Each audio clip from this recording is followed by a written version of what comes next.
Hi friends, YouTube ಚಾನಲ್ಗೆ ಸ್ವಾಗತ. ಆಸೆ ಧಾರಾವಾಹಿಯ ನಾಳಿನ ಸಂಚಿಕೆಯಲ್ಲಿ ಏನಾಗ್ತಿದೆ ಅಂತ ನೋಡೋಣ ಬನ್ನಿ. ಮೊದಲಿಗೆ ಲಕ್ಕಿ ಮನೋಜ ಮತ್ತೆ ಶಾಂತಿ ಇಬ್ಬರಿಗೂ ಚೆನ್ನಾಗಿ ಬೈದು ಮನೋಜ ರಂಗನಾಥನ್ಗೆ ಕೊಡ್ಬೇಕಾಗಿರೋ 27 ಲಕ್ಷನ ತಿಂಗಳು 50,000 ಅಂತ ಕೊಡು ಅಂತ ಹೇಳ್ತಾರೆ. ಆಗ ಮನೋಜ ಅದನ್ನ ಒಪ್ತಿದ್ದಾಗ ಲಕ್ಕಿ ಶಾಂತಿಗ್ ಬೈದು ನೀನೇ ನಿನ್ ಮಗನ್ಗೆ ಕೊಡೋದಕ್ಕೆ ಹೇಳ್ಬೇಕು, ಅದು ಅಲ್ಲದೆ ತಿಂಗಳು ನೀನೇ ನಿನ್ ಮಗನಿಂದ ಆ ದುಡ್ಡನ್ನ ಈಸ್ಕೊಡ್ಬೇಕು ಅಂತ ಹೇಳ್ತಾರೆ. ಆಗ ಶಾಂತಿ ಮತ್ತೆ ಮನೋಜನ್ಗೆ ಏನು ಹೇಳಕ್ಕಾಗದೆ ಸರಿ ಅಂತ ಒಪ್ಕೋತಾರೆ. ಈ ಕಡೆ ರೋಹಿಣಿ ರೂಮ್ ಅಲ್ಲಿ ಒಬ್ಳೆ ಯೋಚನೆ ಮಾಡ್ತಿರೋವಾಗ ಅಲ್ಲಿಗ್ ಮನೋಜ ಬಂದು ಏನ್ ರೋಹಿಣಿ ಇದು ಈ ರೀತಿ ಆಗೋಯ್ತಲ್ಲ ಅಂತ ಮನೋಜ ಕೇಳಿದಾಗ ಯಾವ್ದ್ರ ಬಗ್ಗೆ ಹೇಳ್ತಿದ್ದೀರಾ ಅಂತ ರೋಹಿಣಿ ಕೇಳ್ತಾಳೆ. ಅಲ್ಲ ತಿಂಗಳು 50,000 ರೂಪಾಯಿ ಕೊಡ್ಬೇಕು ಅಂತ ಸೂರ್ಯ ಬೇರೆ ಹೇಳ್ತಿದ್ದಾನೆ, ಇದನ್ನೆಲ್ಲ ಪ್ಲಾನ್ ಮಾಡಿ ಸೂರ್ಯ ಲಕ್ಕಿ ನೀನ್ ಕರ್ಕೊಂಡ್ ಬಂದಿರೋದು ಅಂತ ಮನೋಜ ಹೇಳಿದಾಗ ಅವ್ರು ಬಂದಿರೋದಕ್ಕೆ ಅಲ್ವಾ ಮನೋಜ್ ಮಾವ ಅತ್ತೆ ಜೊತೆ ಮಾತಾಡಿದ್ದು ಅಂತ ರೋಹಿಣಿ ಹೇಳ್ತಾಳೆ.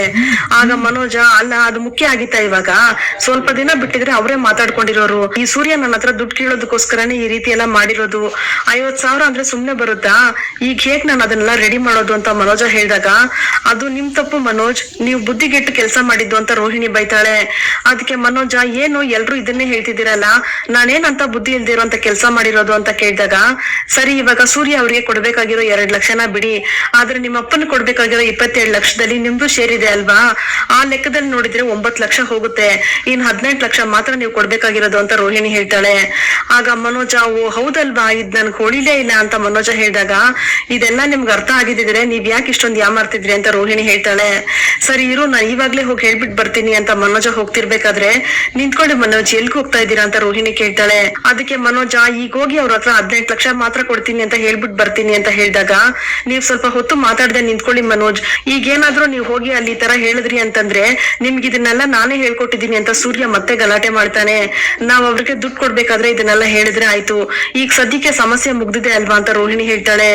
ಮುಗ್ದಿದ್ಯಾ, ಎಲ್ ಮುಗ್ದಿದೆ, ಅಂಗಡಿಗೆ ತಿಂಗಳು 1 ಲಕ್ಷ ರೂಪಾಯಿ ಮೇಲ್ ಖರ್ಚಾಗ್ತಿದೆ, ಇದ್ರಲ್ಲಿ ಬೇರೆ ಇವ್ನ್ಗೆ 50,000 ರೂಪಾಯಿ ಕೊಡ್ಬೇಕಾ ಅಂತ ಮನೋಜ್ ಕೇಳಿದಾಗ ಬೇರೆ ದಾರಿನೇ ಇಲ್ಲ ಮನೋಜ್, ಕೊಡ್ಲೇಬೇಕು, ನೋಡ್ಕೊಳ್ಳೋಣ ಬಿಡಿ, ಇದೆಲ್ಲ ಸೂರ್ಯನಿಂದಾನೇ ಆಗಿದ್ದು ಅಂತ ಬೈತಿರೋವಾಗ ಅಷ್ಟ್ರಲ್ಲಿ ಅಲ್ಲಿಗೆ ಶಾಂತಿ ಬರ್ತಾಳೆ. ಆಗ ಮನೋಜ ಅಮ್ಮ ಏನಮ್ಮ ಈ ಸೂರ್ಯ ನನಗ್ ದುಡ್ಡು ಕೊಡು ಅಂತ ಬೇರೆ ಹೇಳ್ತಿದ್ದಾನೆ ಅಂತ ಹೇಳಿದಾಗ ಎತ್ಕೊಂಡ್ ಹೋದವ್ ನೀನೇ ಅಲ್ವೇನೋ, ನಿನ್ನಿಂದಾನೇ ಮರ್ಯಾದೆ ಕಳ್ಕೊಂಡ್ ನಿಂತಿರೋಳ್ ನಾನು ಅಂತ ಶಾಂತಿ ಜೋರಾಗಿ ಕಿರ್ಚಾಡ್ತಾಳೆ. ಆಗ ರೋಹಿಣಿ ಅತ್ತೆ ಸಮಾಧಾನ ಮಾಡ್ಕೊಳ್ಳಿ ಅಂತ ಹೇಳಿ ಯಾಕೆ ಮನೋಜ್ ಈ ರೀತಿ ಎಲ್ಲ ಮಾಡ್ತಿದ್ದೀರಾ, ಸ್ವಲ್ಪ ಸುಮ್ನೆ ನಿಂತ್ಕೊಳ್ಳಿ ಅಂತ ಬೈತಾಳೆ.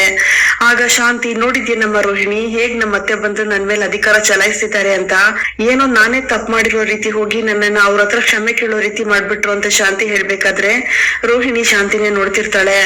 ಮತ್ತೆ ಶಾಂತಿ ತಪ್ಪಾಗಿದೆ ಇಲ್ಲ ಅಂತ ಹೇಳ್ತಿಲ್ಲ, ಎಲ್ಲ ಇವನ್ಗೋಸ್ಕರನೇ ತಾನೇ ಮಾಡಿದ್ದು, ಈಗ ನೋಡು ಆ ಹೂ ಕಟ್ಟೋಳ್ ಮುಂದೆ ನನ್ಗೆ ಎಷ್ಟೊಂದು ಅವಮಾನ ಆಯ್ತು ಅಂತ ಕೋಪದಿಂದ ಶಾಂತಿ ಮನೋಜನ್ ನೋಡ್ಬೇಕಾದ್ರೆ ಅತ್ತೆ ಇವಾಗ ಮಾವ ನಿಮ್ಮನ್ ಕ್ಷಮ್ಸ ಆಯ್ತಲ್ವಾ, ಇದ್ ನಿಮ್ ಖುಷಿ ಅನಿಸ್ತಿಲ್ವಾ ಅಂತ ರೋಹಿಣಿ ಕೇಳ್ತಾಳೆ.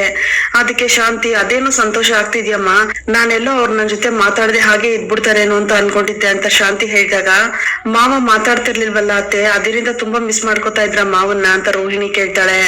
ಅದ್ ನನ್ಗಿದ್ದೇ ಇರುತ್ತಮ್ಮ ಯಾವಾಗ್ಲೂನು, ಆದ್ರೆ ಅವರು ಅವ್ರ ಅಮ್ಮನ್ಗೋಸ್ಕರ ನನ್ನ ಹತ್ರ ಮಾತಾಡಿದ್ದು, ನನ್ ಮೇಲಿರೋ ಕೋಪ ಅವ್ರಿಗೆ ಇನ್ನೂ ಹೋಗಿಲ್ಲ, ಇದೆಲ್ಲದಕ್ಕೂ ಕಾರಣ ಹೂ ಕಟ್ಟೋಳು, ಅಷ್ಟ್ರ ಮಟ್ಟಿಗೆ ಅವ್ರ ಹತ್ರ ನನ್ ಬಗ್ಗೆ ತಪ್ಪಾಗಿ ಮಾತಾಡಿ ಅವ್ರ ತಲೆ ತುಂಬಿಸಿದಾಳೆ, ಅದು ಅಲ್ಲದೆ ಇವನ್ಗೋಸ್ಕರ ಈ ಮನೇಲಿ ನಾನು ಇನ್ನೂ ಎಷ್ಟು ಅವಮಾನ ಅನುಭವಿಸ್ಬೇಕೋ ಗೊತ್ತಾಗ್ತಿಲ್ಲ ಅಂತ ಶಾಂತಿ ತುಂಬಾ ಬೇಜಾರ್ ಮಾಡ್ಕೋತಾರೆ.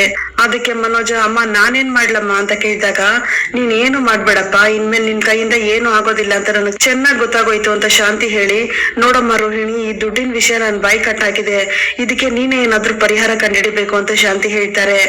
ಆಗ ರೋಹಿಣಿ ಅತ್ತೆ ನಾನೇನ್ ಮಾಡಕ್ಕಾಗತ್ತೆ ಇದಕ್ಕೆ ಅಂತ ಕೇಳಿದಾಗ ನಿಮ್ಮ ಅಪ್ಪನ್ ಹೇಳಿ ದುಡ್ಡಿನ ವ್ಯವಸ್ಥೆ ಏನಾದ್ರು ಮಾಡು ಅಂತ ಹೇಳ್ತಾಳೆ ಶಾಂತಿ. ಮಾವ ಜೈಲಲ್ಲಿ ಇದ್ದಾರಲ್ಲಮ್ಮ ಅಂತ ಮನೋಜ್ ಕೇಳಿದಾಗ ನಿನ್ ಅಂಗಡಿ ಓಪನ್ ಮಾಡೋದಕ್ಕೆ ದುಡ್ಡು ಕಳ್ಸಿದ್ರು ತಾನೇ, ಇದಕ್ ಕಳ್ಸೋದಕ್ ಆಗೋದಿಲ್ವಾ, ನೋಡ್ ರೋಹಿಣಿ ನಿಮ್ಮ ಅಪ್ಪನ್ ಹೇಳಿ ಹೇಗಾದ್ರೂ ಮಾಡಿ ದುಡ್ಡನ್ ಕಳ್ಸೋದಕ್ ಹೇಳು, ಈಗ ಆ ದುಡ್ಡನ್ ಕೊಟ್ರೇನೆ ನಾವು ಮನೇಲಿ ಗೌರವವಾಗಿ ತಲೆ ಎತ್ಕೊಂಡಿರೋದಕ್ಕಾಗೋದು ಅಂತ ಶಾಂತಿ ಹೇಳ್ತಾಳೆ. ಅದನ್ ಕೇಳಿದ್ ರೋಹಿಣಿಗೆ ಎಲ್ ಹೋದ್ರು ನನ್ ಬುಡಕ್ಕೆ ಬರುತ್ತಲ್ಲ ಅಂತ ಭಯ ಶುರುವಾಗುತ್ತೆ. ನಂತರ ಅತ್ತೆ ನಾನ್ ಹೇಗಾದ್ರೂ ಮಾಡಿ ಅಪ್ಪನ ಹತ್ರ ಮಾತಾಡ್ತೀನಿ ಅಂತ ರೋಹಿಣಿ ಹೇಳ್ತಾಳೆ. ಆಗ ಶಾಂತಿ ಮನೋಜನ್ ಹತ್ರ ಬಂದು ನೋಡಿದ್ಯೇನೋ ನೀನ್ ಹೆತ್ತಿರೋದಕ್ಕೆ ನನ್ಗೂ ತಲೆನೋವು, ನಿನ್ನ ಕಟ್ಕೊಂಡಿರೋದಕ್ಕೆ ಅವಳಿಗೂ ತಲೆನೋವು ಅಂತ ಶಾಂತಿ ಹೇಳ್ತಿರುವಾಗ ಇದಕ್ಕೆಲ್ಲ ಕಾರಣ ನೀನೇನಮ್ಮ ಅಂತ ಮನೋಜ ಹೇಳ್ತಾನೆ. ಆಗ ಶಾಂತಿ ಆಶ್ಚರ್ಯದಿಂದ ತಿರುಗಿ ನಾನಾ ಅಂತ ಕೇಳಿದಾಗ, ಹೌದು ನೀನೆ. ನನ್ನ ಹೆತ್ತಿದ ತಕ್ಷಣನೇ ಅಲ್ಲಿಗೆ ಮಕ್ಕಳನ್ನ ಹೆರೋದನ್ನ ಸ್ಟಾಪ್ ಮಾಡ್ಬೇಕಾಗಿತ್ತು. ಆ ಸೂರ್ಯನ್ ಯಾಕೆ ಹೆತ್ತೆ ನೀನು ಅಂತ ಮನೋಜ ಕೇಳ್ತಾನೆ. ಆಗ ಶಾಂತಿ ಕೋಪದಿಂದ ಮನೋಜನ ದುರ್ಗಿಟ್ಕೊಂಡು ನೋಡ್ತಿರುವಾಗ ಮನೋಜ ರೋಹಿಣಿ ನೋಡ್ತಿರ್ತಾನೆ. ಆಗ ರೋಹಿಣಿ ಕನ್ಸನಲ್ಲಿ ಯಾಕೆ ಹೀಗ್ ಮಾತಾಡಿದ್ರಿ ಅಂತ ಮನೋಜನ್ ಬೈತಿರ್ತಾಳೆ. ಆಗ ಶಾಂತಿ ಮನೋಜನ ಹತ್ರ ಬಂದು, ಅವನಿಂದ ಯಾವ್ದೇ ತೊಂದ್ರೆ ಆಗ್ತಿಲ್ಲ ಕಣೋ, ಅವನಲ್ಲ ನೀನೇನ್ ಹೇರ್ಬಾರ್ದಾಗಿತ್ತು. ಈ ಮನೇಲಿ ಅವನ್ದು ಯಾವ್ದೇ ಸಮಸ್ಯೆ ಇಲ್ಲ. ಅವ್ನ್ ಬರೀ ಮಾತಾಡ್ತಾನೆ ಅನ್ನೋದ್ ಬಿಟ್ರೆ ಅವ್ನ್ ಈ ಮನೇಲಿ ಯಾವ್ದೇ ಸಮಸ್ಯೆ ಇಲ್ಲ. ದೊಡ್ಡದಾಗ್ ಮಾತಾಡೋದಕ್ ಬಂದ್ಬಿಟ್ಟ ಅಂತ ಶಾಂತಿ ಮನೋಜನ್ ಬೈದು, ನೋಡಮ್ಮ ರೋಹಿಣಿ, ಸ್ವಲ್ಪ ಬೇಗ ದುಡ್ಡಿಗೆ ಏರ್ಪಾಡ್ ಮಾಡೋದಕ್ ಹೇಳಮ್ಮ ಅಂತ ಹೇಳಿ ಶಾಂತಿ ರೂಮಿಂದ ಆಚೆ ಹೋಗ್ತಾಳೆ. ಈ ಕಡೆ ಶಾಂತಿ ರೂಮಿಂದ ಹೋದ್ಮೇಲೆ ರೋಹಿಣಿ ಮನೋಜನ್ ಹತ್ರ ಬಂದು, ಯಾಕೆ ಹೀಗೆಲ್ಲ ಮಾತಾಡಿದ್ರಿ ಮನೋಜ್ ಅಂತ ಬೈದಾಗ, ಅದೆಲ್ಲ ಬಿಡು ರೋಹಿಣಿ, ಈಗ ಚಾಯ ಕೊಟ್ಟಿದ್ರಲ್ಲಿ 9 ಲಕ್ಷ ಇದೆ, ಅದನ್ನ ಕೊಟ್ಬಿಡೋಣ ಅಂತ ಮನೋಜ ಕೇಳ್ತಾನೆ. ಆಗ ರೋಹಿಣಿ, ಏನ್ ಮನೋಜ್ ಮಾತಾಡ್ತಿದ್ದೀರಾ, ಒಂದೇ ಒಂದು ಗುದ್ದದ ಅಂದ್ರೆ ನೋಡಿ ಅಷ್ಟೇ. ಈಗ ಅಲ್ರಿ, ಇರೋ ದುಡ್ಡನ್ನೆಲ್ಲ ಅವ್ರು ಕೊಟ್ಬಿಟ್ಟು ಆಮೇಲೆ ಬಿಸ್ನೆಸ್ ಮಾಡ್ಬೇಕಂದ್ರೆ ಏನ್ರಿ ಮಾಡೋದು? ಬಿಸ್ನೆಸ್ ಮಾಡುವಾಗ ಕೈಯಲ್ಲಿ 1 ರೂಪಾಯಿ ಇಲ್ಲದೆ ಇರಬಾರ್ದು. ಆ ದುಡ್ಡನ್ನ ತೆಗಿಯೋದ್ರ ಬಗ್ಗೆ ನೀವ್ ಯಾವತ್ತೂ ಮಾತಾಡ್ಬೇಡಿ. ನೆಕ್ಸ್ಟ್ ಈಗ 50,000 ರೂಪಾಯಿ ಹೇಗ್ ಕೊಡ್ಬೇಕು ಅದ್ರ ಬಗ್ಗೆ ಮಾತ್ರ ಯೋಚನೆ ಮಾಡಿ ಅಂತ ಮನೋಜ್ ಮೇಲೆ ಕೋಪ ಮಾಡ್ಕೊಂಡು ಅದ್ರ ಬಗ್ಗೆನೇ ಯೋಚನೆ ಮಾಡ್ತಿರ್ತಾಳೆ ರೋಹಿಣಿ. ಮಾರನೇ ದಿನ ರಂಗನಾಥ್ ಅವ್ರ ವಾಕಿಂಗ್ ಮುಗಿಸ್ಕೊಂಡ್ ಮನೆಗ್ ಬಂದಾಗ ಲಕ್ಕಿ ಹಾಲಲ್ಲಿ ಕೂತಿರ್ತಾರೆ. ಅಮ್ಮ ಅಂತ ರಂಗನಾಥ್ ಅವ್ರು ಕರೆದಾಗ, ಮೀನಾ ರಂಗನ್ ಕಾಫಿ ಎತ್ಕೊಂಡ್ ಬರಮ್ಮ ಅಂತ ಲಕ್ಕಿ ಹೇಳಿ, ರಂಗ ನಾನ್ ಸಂಜೆ ಊರ್ಗ್ ಹೋಗ್ತೀನಪ್ಪ ಅಂತ ಹೇಳ್ತಾರೆ. ಆಗ ರಂಗನಾಥ್, ಅಮ್ಮ ನಿನ್ನೆ ತಾನೇ ಬಂದಿದ್ದೀರಾ, ಆಗ್ಲೇ ಹೊರಡ್ತೀನಿ ಅಂತ ಹೇಳ್ತಿದ್ದೀರಲ್ಲಮ್ಮ ಅಂತ ಹೇಳಿದಾಗ, ಇಲ್ಲಪ್ಪ ನಿನ್ಗೆ ಗೊತ್ತಲ್ಲ, ಊರಲ್ಲಿ ನಾವಿಲ್ಲ ಅಂತಂದ್ರೆ ಏನ್ ಕೆಲ್ಸ ನಡೆಯೋದೇ ಇಲ್ಲ. ಈ ಸಮಸ್ಯೆನ ಬೇಗ ಪರಿಹರಿಸಿ ಹೋಗೋಣ ಅಂತ ಅಷ್ಟೇ ಬಂದೆ ಕಣೋ ಅಂತ ಲಕ್ಕಿ ಹೇಳ್ತಾರೆ. ಅಷ್ಟರಲ್ಲಿ ಶಾಂತಿ ಬಂದು, ಏ ಮೀನಾ ಕಾಫಿ ಎಲ್ಲೇ ಅಂತ ಕೇಳಿದಾಗ, ಲೇ ಮಿಡ್ತೆ, ನಿನ್ನ ಹುಡ್ಕೊಂಡ್ ಬರೋದಕ್ಕೆ ಅವಳಗ್ 4 ಕಾಲ್ ಇದ್ಯೇನೆ, ಅಲ್ಲಿಟ್ಟಿದ್ದಾಳು, ಹೋಗಿ ಎತ್ಕೊಂಡ್ ಕುಡಿ ಹೋಗು ಅಂತ ಲಕ್ಕಿ ಹೇಳ್ತಾರೆ.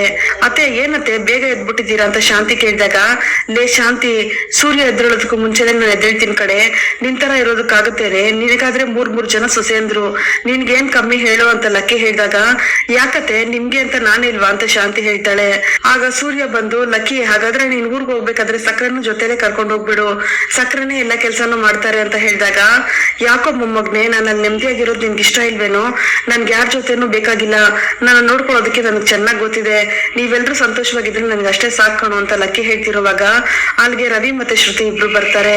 ಆಗ ಸೂರ್ಯ, ಲೇ ಮೀನಾ, ಆ ಕಾರ್ ವಿಷಯವಾಗ ಹೇಳಿದ್ನಲ್ಲ, ಬೇಗ ಹೊರಡ್ಬೇಕು ಅಂತ ಹೇಳಿದಾಗ, ಸರಿ ನೀವು ಬೇಗ ಸ್ನಾನ ಮಾಡ್ಕೊಂಡ್ ಬನ್ನಿ, ನಾನು ದೋಸೆ ಹಾಕ್ತೀನಿ ಅಂತ ಮೀನಾ ಹೇಳ್ತಾಳೆ.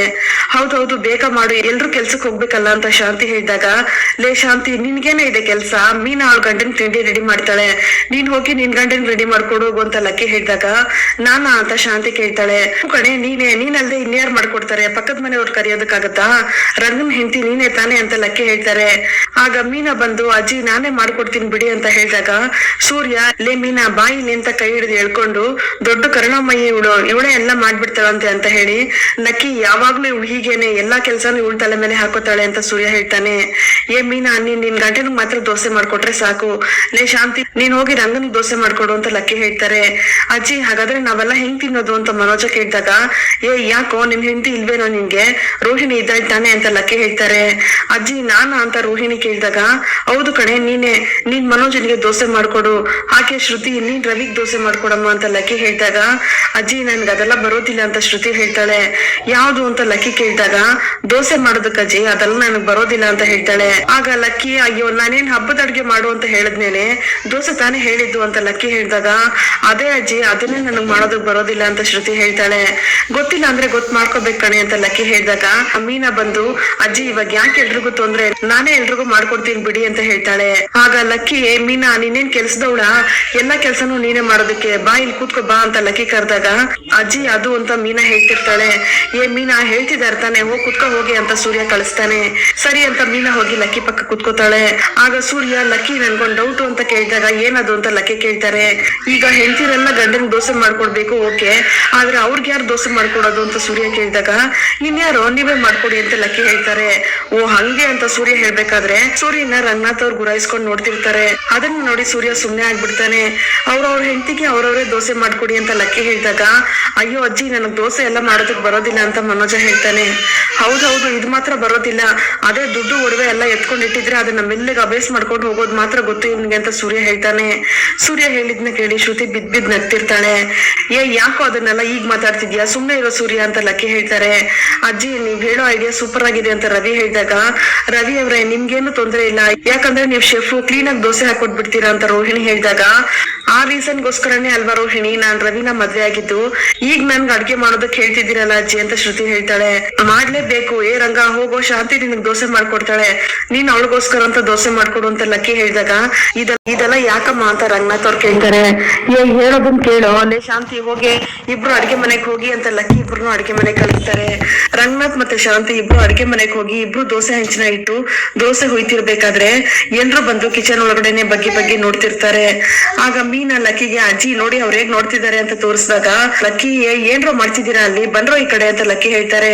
ಆಗ ಎಲ್ರು ಅಲ್ಲಿಂದ ಆಚೆ ಬಂದಾಗ ಏನ್ರೋ ಅಲ್ಲೇನ್ ಜಾತ್ರೆ ನಡೀತಾ ಇದ್ಯಾ, ಹೋಗ್ರೋ ಸಾಂಬಾರ್ ಮಾಡ್ಕೊಳ್ಳೋದಕ್ಕೆ ಕಾಯಿ ಮಸಾಲೆ ಎಲ್ಲ ರೆಡಿ ಮಾಡ್ಕೊಳ್ಳಿ ಹೋಗಿ ಅಂತ ಲಕ್ಕಿ ಹೇಳಿದಾಗ ಅಯ್ಯೋ ಅಜ್ಜಿ ಅದನ್ನೆಲ್ಲ ನಾವ್ ಮಾಡ್ಬೇಕಾ ಅಂತ ಮನೋಜ ಕೇಳ್ತಾನೆ. ಅಯ್ಯೋ ಲಕ್ಕಿ ಕೆಲ್ಸ ಅಂತಂದ್ರೆ ಮೈಕೈ ನೋವು ಅಂತ ಹೇಳ್ಕೊಂಡು ಒದ್ದಾಡ್ತಿರ್ತಾನೆ ಇವನ್ ಮಾಡ್ತಾನ ಅಂತ ಸೂರ್ಯ ಕೇಳ್ತಾನೆ. ಎಲ್ರ ಜೊತೆ ಸೇರಿ ಮಾಡೋಗ್ರು ಹೋಗ್ರು ಅಂತ ಲಕ್ಕಿ ಬೈತಾರೆ. ಸರಿ ಅಂತ ಎಲ್ರು ಅಲ್ಲಿಂದ ಆಚೆ ಹೋಗ್ತಾರೆ. ಈ ಕಡೆ ರಂಗನಾಥ್ಗೆ ದೋಸೆ ಹಾಕೋದ್ರ ಬಗ್ಗೆ ಶಾಂತಿ ಹೇಳ್ಕೊಡ್ತಿರ್ತಾಳೆ. ನನ್ಗೆ 2 ದೋಸೆ ಸಾಕು, ನಿನ್ಗೆ ಎಷ್ಟ್ ಬೇಕು ಅಂತ ರಂಗನಾಥ್ ಅವ್ರು ಕೇಳಿದಾಗ ನನಗ್ 4 ಬೇಕು ಅಂತ ಶಾಂತಿ ಹೇಳ್ತಾಳೆ. 4 ಸಾಕ ಅಂತ ರಂಗನಾಥ್ ಅವ್ರು ಕೇಳಿದಾಗ ಸಾಕುರಿ ಅಂತ ಶಾಂತಿ ಹೇಳ್ತಾಳೆ. ಹೀಗೆ ಇಬ್ರು ಒಳಗಡೆ ಅಡಿಗೆ ಮನೇಲಿ ಮಾತಾಡ್ತಿರ್ತಾರೆ. ಈ ಕಡೆ ಸೂರ್ಯ, ಮನೋಜ, ರವಿ 3 ಜನನು ಸಾಂಬಾರ್ ಮಾಡೋದಕ್ಕೆ ತರಕಾರಿಗಳನ್ನ ಹೆಚ್ಕೊಳ್ತಾ ಇರ್ತಾರೆ. ಎಲ್ರು ಹೀಗೆ ಒಟ್ಟಿಗೆ ಕೆಲಸ ಮಾಡೋದನ್ನ ನೋಡಿ ಲಕ್ಕಿಗ್ ತುಂಬಾ ಖುಷಿ ಆಗುತ್ತೆ. ಮನೋಜ ಅರ್ಧದಲ್ಲೇ ಎದ್ದು ಹೋಗ್ಬೇಕಾದ್ರೆ ಲೇ ಎಲ್ಲೋ ಹೋಗ್ತಿದ್ಯಾ ಅಂತ ರವಿ ಕೇಳ್ತಾನೆ. ಲೇ ಬರ್ತೀನಿರೋ ಅಂತ ಹೇಳಿ ಹೋಗಿ ಮನೋಜ ಮುಖ ತೊಳ್ಕೊಂಡ್ ಬರ್ತಾನೆ. ಈರುಳ್ಳಿ ಕಟ್ ಮಾಡ್ತಾ ಮನೋಜನ್ ಕಣ್ಣಲ್ಲಿ ನೀರ್ ಬರ್ತಾನೆ ಇರುತ್ತೆ. ಅದನ್ನ ನೋಡಿ ಲಕ್ಕಿ ತುಂಬಾ ಖುಷಿ ಪಡ್ತಿರ್ತಾರೆ. ಈ ಕಡೆ ರಂಗನಾಥ್ ಮತ್ತೆ ಶಾಂತಿ ದೋಸೆ ಹಾಕೊಂಡು ಆಚೆ ಬಂದಾಗ ಹಾಗೆ ಎಲ್ಲಾ ಜೋಡಿಗಳು ಹೋಗಿ ದೋಸೆ ಹಾಕೊಂಡು ಆಚೆ ಬರ್ತಾರೆ. ನಂತರ ಎಲ್ಲ ಹಾಲಲ್ಲಿ ಕೂತಿರುವಾಗ ಎಲ್ಲ ಒಬ್ರಿಗೊಬ್ರು ತಿನ್ಸ್ಕೊಳ್ಳಿ, ನೀವೇ ತಿನ್ಬೇಡಿ ಅಂತ ಹೇಳಿದಾಗ ಎಲ್ಲ ಒಬ್ರಿಗೊಬ್ರು ತಿನ್ಸ್ಕೊಂಡು ತುಂಬಾ ಖುಷಿ ಪಡ್ತಿರ್ತಾರೆ. ಅದನ್ನ ನೋಡಿ ಲಕ್ಕಿ ಎಲ್ರು ಹೀಗೆ ಇರ್ಬೇಕು, ಯಾವಾಗ್ಲೂ ಜಗಳ ಮಾಡ್ಕೋಬಾರ್ದು, ಮನೇಲಿ ಏನೇ ಸಮಸ್ಯೆ ಬಂದ್ರು ಕೂಡ ಎಲ್ಲ ಕೂತ್ ಬಗೆಹರಿಸ್ಕೋಬೇಕು, ಮಾತ್ ಬಿಡ್ಬಾರ್ದು ಅಂತ ಎಲ್ರಿಗೂ ಬುದ್ಧಿ ಹೇಳಿ ಸಂತೋಷ ಪಡ್ತಿರ್ತಾರೆ. ಇಲ್ಲಿಗೆ ಈ ಸಂಚಿಕೆ ವಿಡಿಯೋ ಮುಕ್ತಾಯವಾಗುತ್ತದೆ. ಈ ವಿಡಿಯೋ ನಿಮ್ಗೆ ಇಷ್ಟ ಆಗಿದ್ರೆ ಪ್ಲೀಸ್ ಲೈಕ್ ಮಾಡಿ, ಸಬ್ಸ್ಕ್ರೈಬ್ ಮಾಡಿ. Thank you.